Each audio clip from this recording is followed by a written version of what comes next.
Terpaksa menikahi pembantuku. Penulis Via Raya. 36.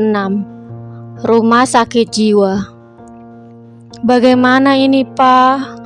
Putra kita satu-satunya koma dan tidak kunjung bangun. Rengek Diana sambil menangis sesenggukan. Saat ini Zeus sedang berbaring di atas ranjang pasien di ruangan VVIP. Tubuhnya penuh dengan selang karena kecelakaan yang menimpanya. Padahal saat itu kondisi tubuhnya sedang tidak baik. Tiba-tiba mobilnya dihantam oleh sebuah mobil dan truk bermuatan. Sudah 3 bulan anak kita berbaring lemah seperti ini. Seharusnya kau melakukan sesuatu karena semua ini salahmu.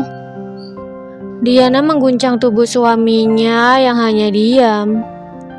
Seharusnya kau bantu putramu untuk mencari Heli dan bukannya mengabaikannya. Imbu wanita itu menggebu. Ia tahu betul apa yang telah suaminya lakukan pada sang putra. Menyiksanya, memecatnya dari perusahaan dan berencana mencoret namanya dari daftar keluarga. Selama ini ia diam karena ia pikir itu yang terbaik sebagai hukuman. Namun melihat putranya berbaring lemah tak berdaya membuatnya hancur. Cukup, Diana.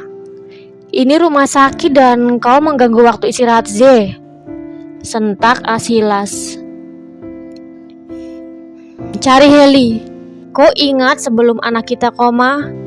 Z terus mengigau memanggil-manggil Heli. Jadi, bawa menantu kita ke sini agar rezeki kita cepat sadar. Ujar Diana yakin. Alasan Zeus tetap setia memejamkan matanya meski sudah lewat dari 3 bulan karena pria itu enggan untuk bangun. Ia tidak memiliki semangat hidup, terlebih banyak sekali penyesalan semasa menjadi suami Helios. Cari di mana? Kita sudah berusaha mencari tapi tetap tidak menemukan Heli. Aku tidak peduli. Pokoknya kau harus cari penantu kita sampai ketemu. Bila perlu, pasang iklan di TV dengan imbalan besar. Sangga Diana menggebu. Tidak bisa seperti itu, Diana. Kalau kita pasang iklan di TV dan orang di seluruh negeri ini melihatnya, bagaimana? Bukannya menemukan Heli, yang ada kita hanya akan membuatnya celaka. Ujar Asilas tidak kalah menggebu.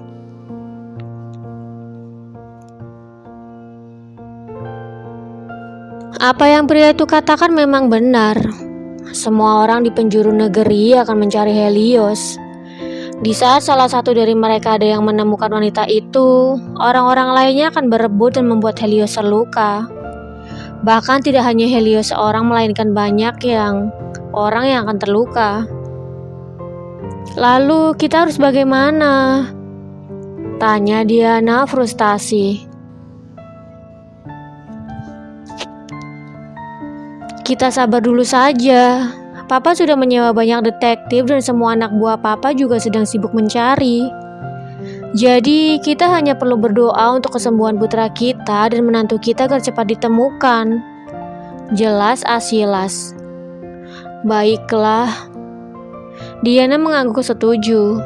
Untuk sesaat sepasang suami istri itu terdiam. Entah apa yang ada di pikiran mereka masing-masing. Namun tiba-tiba Diana membuka suara karena merasa bersalah telah memarahi sang suami. Apa kau lapar? Sejak tadi pagi kau tidak makan, bukan? Tanya wanita itu mendengar suara raungan dari arah perut suaminya.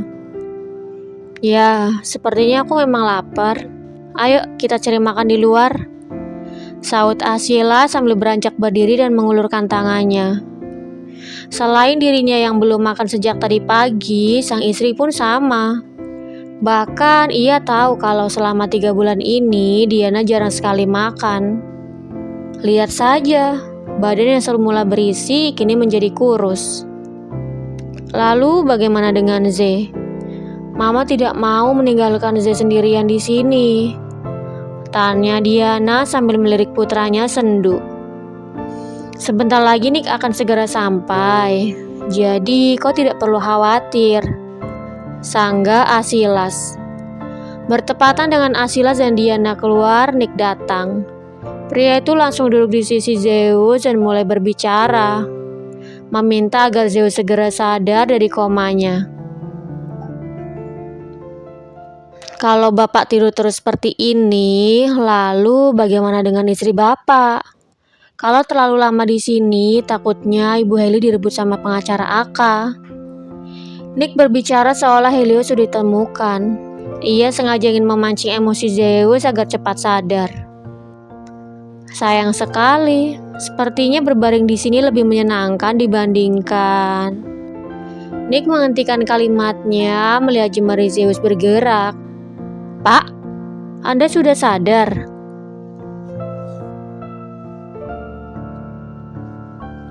Jemari Zeus bergerak, tetapi manik matanya senantiasa terpejam. Melihat hal itu, Nick langsung menekan tombol darurat. Tidak lama kemudian, dokter beserta rombongannya datang. Setelah mendengar penjelasan dari Nick, dokter langsung memeriksa keadaan Zeus. Hingga perlahan manik mata pria itu terbuka lebar. Syukurlah, kata Nick setelah mendengar penjelasan dari dokter tentang kondisi Zeus saat ini. Dokter pun pamit keluar. Kini yang tersisa hanya Nick dan Zeus. Nick langsung menghubungi Asilas untuk memberitahukan kabar baik tentang Zeus yang sudah siuman. Syukurlah, temani Z terus sampai sembuh. Jangan katakan apapun tentang kami selama ini. Maksud Anda, Pak? Nick sama sekali tidak mengerti maksud ucapan Asilas. Jangan katakan kalau selama ini aku dan istriku yang menjaganya di rumah sakit. Jelas Asilas. Ia hanya tidak ingin putranya merasa dirinya telah berada di pihaknya dan membuat putranya berbuat seenaknya lagi. Baik, Pak. Kenapa? Apa Papa menolak untuk menjengukku? Tanya Zeus lirih.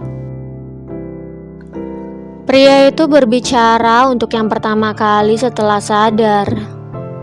Ia tidak tahu bahwa ayah dan ibunya selalu menjaganya selama ini. Yang ia tahu, namanya sudah dihapus dari daftar keluarga. Tidak, bukan begitu, Pak. Nick terlihat kebingungan harus bagaimana menjawabnya. Sudahlah, Nick. Aku memang bukan anak papa dan mama lagi. Jadi, tidak masalah kalau mereka tidak mau menjengukku. Ujar Zeus lemah. Baiklah. Balas Nick menghela nafas pasrah. Lagi pula ia tidak bisa mengatakan kebenarannya. Jadi lebih baik ia diam. Jadi bagaimana progres pencarian istriku? Hal pertama yang Zeus ingat ketika sadar adalah Helios. Di hari di mana Zeus dipecat, ia sudah membicarakan tentang pekerjaan dengan Nick. Sekretarisnya itu akan memiliki bos baru. Meskipun demikian, Nick tetap mau menunggu sampai Zeus kembali. Jadi meskipun bosnya bukan Zeus lagi, Nick tetap setia di sisinya.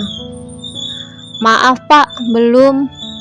Tidak tahu kenapa, tidak ada jejak apapun yang istri Anda tinggalkan. Jawab Nick menyesal. Tidak apa-apa, aku yakin kita bisa menemukan Heli. Ujar Zeus yakin. Beberapa hari kemudian setelah siuman, Zeus memaksakan diri untuk keluar rumah sakit. Pria itu tidak bisa bersantai-santai sementara sang istri belum ditemukan. Apalagi ia sudah berada di rumah sakit lebih dari 3 bulan. Aku pikir aku harus mencari Heli ke setiap supermarket. Lirih Zeus mengingat sang istri suka sekali memasak untuknya. Akhirnya, pria itu mulai berkelana mencari Helios ke setiap supermarket di kota. Selain itu, Zeus juga mencari ke pasar karena berpikir sang istri tidak hanya pergi berbelanja di supermarket saja. Namun sudah berhari-hari ia mencari, tetap saja tidak menemukan Helios. Sebenarnya kau di mana, Heli? Kau sedang apa sekarang? Lirik Zeus frustasi. Mencari dengan tangannya sendiri tidak membuahkan hasil dan Nick pun sama. Helios menghilang bagai ditelan bumi. Apa orang suruhanmu mencari ke pelosok desa? Aku pikir Heli bersembunyi di sana. Sudah, Pak. Kami bahkan sudah mencari ke kampung halaman istri Anda dan hasilnya tetap nol besar. Astaga Tuhan. Ya sudah, kau tetap mencari dan kabari aku secepatnya jika ada kabar baik. Baik, Pak. Siang berganti malam. Saat ini, Zeus sedang duduk di kursi kemudi sambil menatap ke arah luar. Terpampang plang besar klub malam di depan sana. Pria itu bergegas turun dan melangkah masuk, menikmati minuman yang ia pikir bisa melupakan Helios sejenak.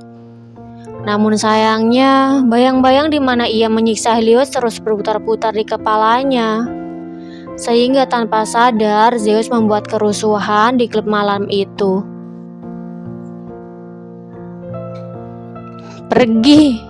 Pergi dari kepalaku, brengsek!